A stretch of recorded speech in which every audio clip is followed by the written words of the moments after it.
Di kegelapan dingin dasar Laut Atlantik, sebuah kapal selam nuklir tergeletak hancur di dataran abisal.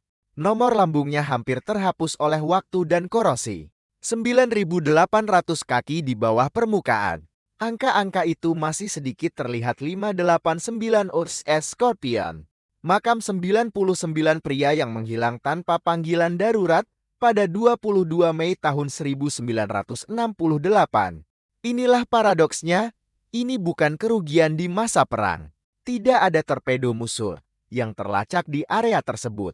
Namun sesuatu yang cukup dahsyat untuk meledakkan kapal selam serang nuklir. Terjadi begitu cepat, sehingga tidak satu pun dari 99 pelaut itu bisa mencapai radio.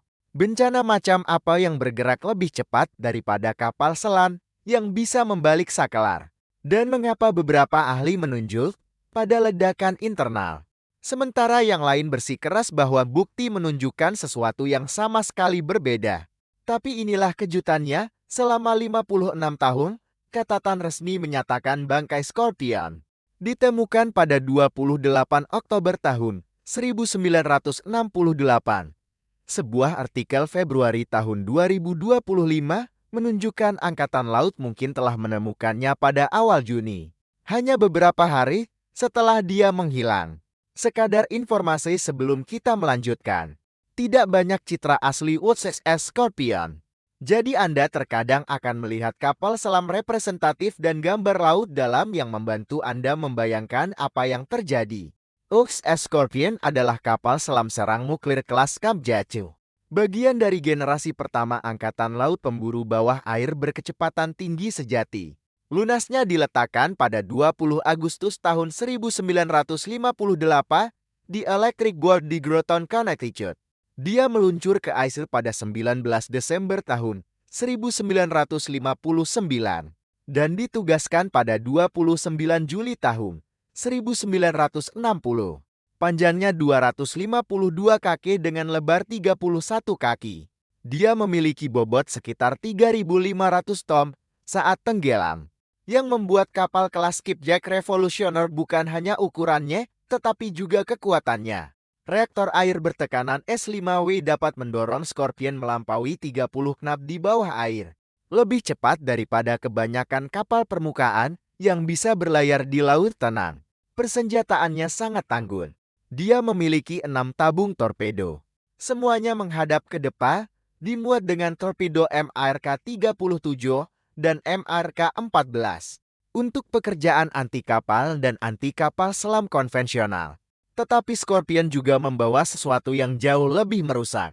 2 torpedo Mark 45 Astor, masing-masing dilengkapi dengan hulu ledak nuklir.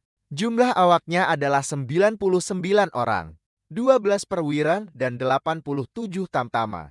Tinggal di tempat sempit yang dirancang untuk siluman dan kecepatan, bukan kenyamanan. Scorpion menghabiskan sebagian besar tahun 1960-an menjelajahi Atlantik dan Mediterania, melacak kapal selam dan kapal permukaan Soviet. Selama beberapa tahun paling tegang dalam Perang Dingin. Pada Februari tahun 1968, setelah perbaikan ekstensif di Norfolk, Virginia, dia dikerahkan sekali lagi ke Mediterania. Misinya adalah operasi pengawasan, memantau aktivitas Angkatan Laut Soviet di wilayah di mana kedua negara adidaya saling bersaing memperebutkan posisi. Tahun 1968 itu akan menjadi tahun paling mematikan dalam sejarah kapal selam modern.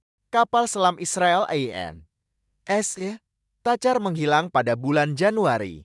Kapal selam Prancis Minerve menghilang di bulan yang sama. Pada bulan Maret, kapal selam kelas Golf Soviet K-129 tenggelam di Pasifik dengan seluruh awaknya. Scorpion akan menjadi yang keempat. Pada 21 Mei tahun 1968, Scorpion mengirimkan laporan posisinya saat menuju pulang sekitar 50 mil selatan Azores.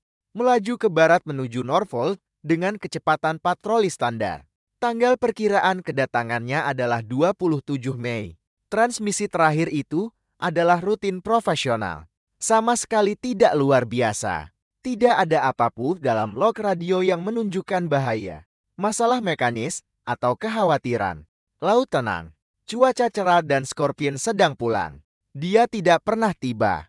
27 Mei datang dan pergi tanpa tanda-tanda Scorpion.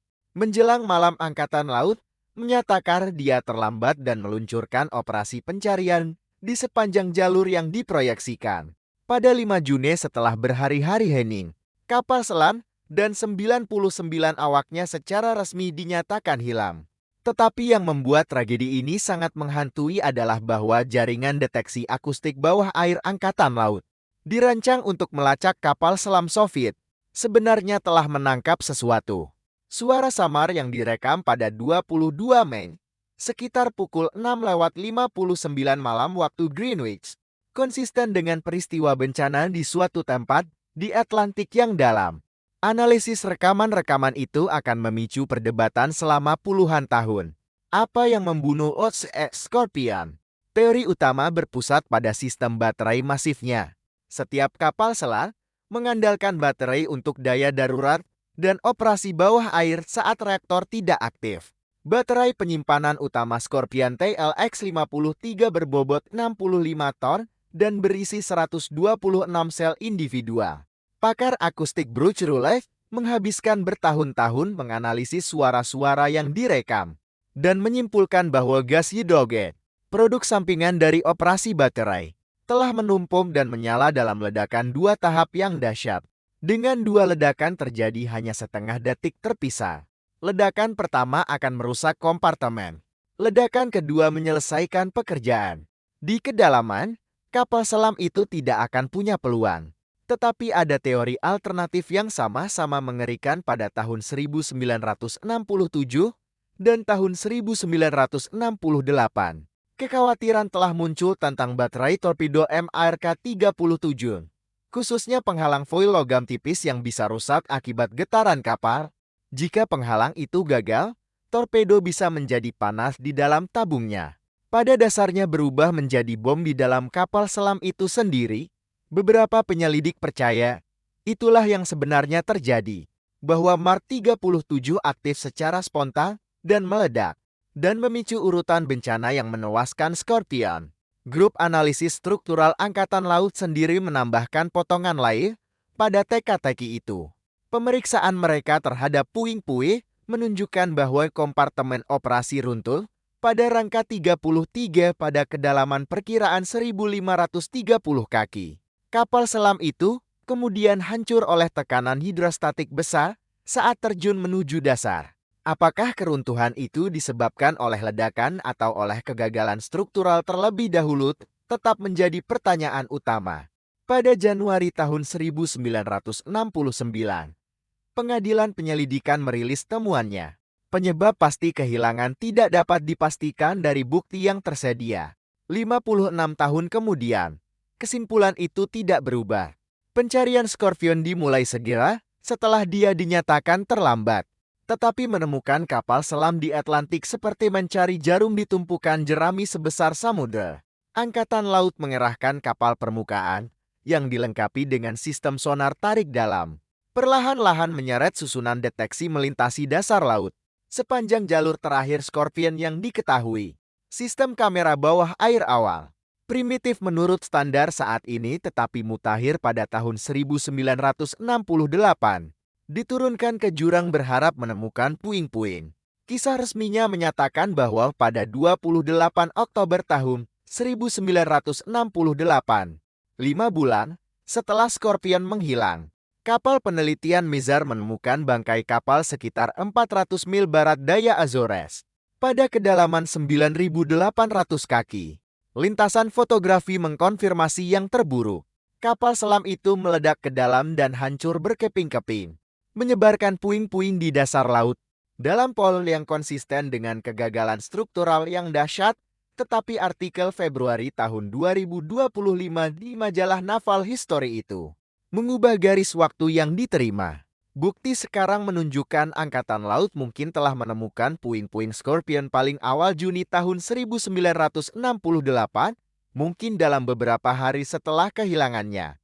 Jika benar, itu berarti Angkatan Laut tahu hampir segera kondisi kapal itu dan berpotensi apa yang telah membunuh awaknya.